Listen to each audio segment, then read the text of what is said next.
Hi guys, in this tutorial we will learn integrity constraint and its type. What is integrity constraint? Integrity constraints are a set of rules. It is used to maintain the quality of information. It ensures that the data insertion, updating and other processes have to be performed in such a way that data integrity is not affected. Now, integrity constraint types.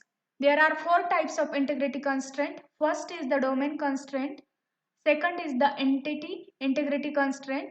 Third is the referential integrity constraint. And last one is the key constraint. Now we move to the first point, domain constraint.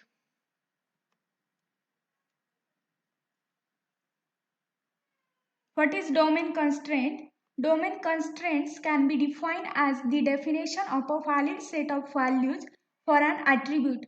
The data type of domain includes string, character, integer, time, date, and currency.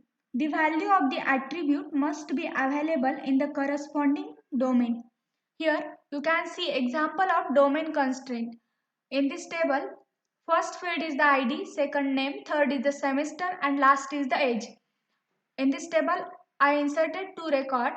First record is, and this one is the second record. In this table, you can see last column, which is age. In that column, first value is the 17 and second value is the A.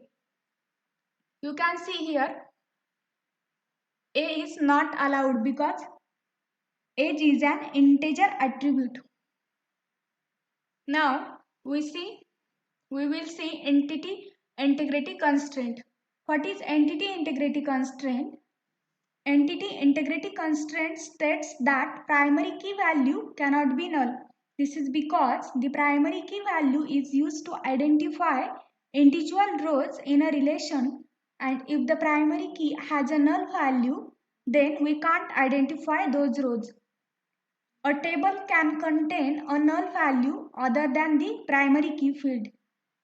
Here you can see the example of entity integrity constraint. In this employee table, there are three fields. First is the employee ID, second is the employee name, and third is the salary. This is first record and this one is the second record. But here during table insertion value, I cannot specify any value or I cannot give any value. It's not allowed in entity integrity constraint because primary key cannot contain null value. Now, referential integrity constraint. What is referential integrity constraint? Referential integrity constraint is specified between two tables.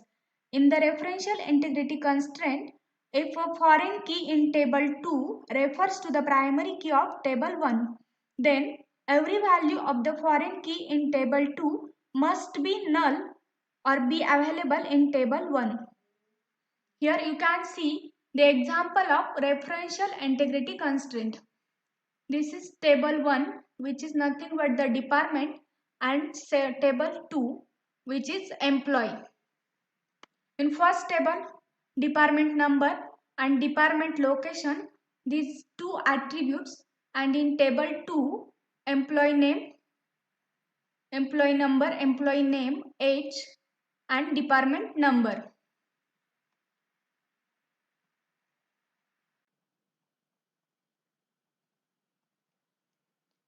In this department table, department number is the primary key and this primary key act as the foreign key in employee table.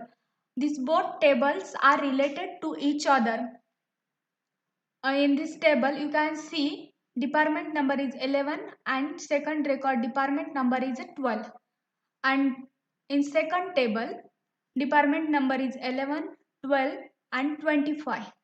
Here 25 department number 25 is not allowed because department number 25 is not defined as a primary key of table 1 and in table 2 department number is a foreign key defined.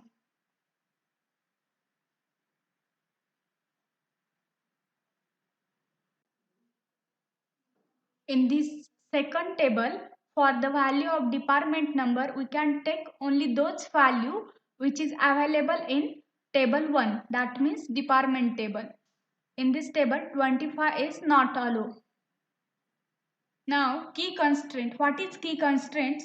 Keys are the entity set that is used to identify an entity within its entity set uniquely. An entity set can have a multiple keys, but out of which one key will be the primary key. Primary key can contain unique and null value in the relational table.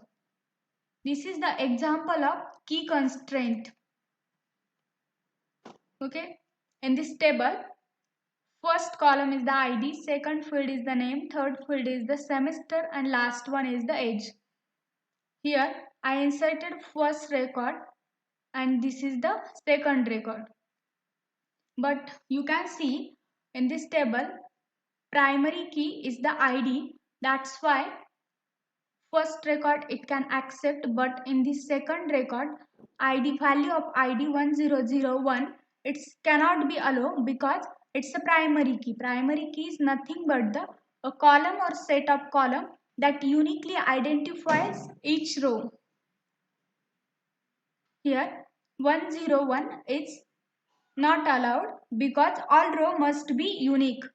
That means primary key. It contains primary key. Thank you guys.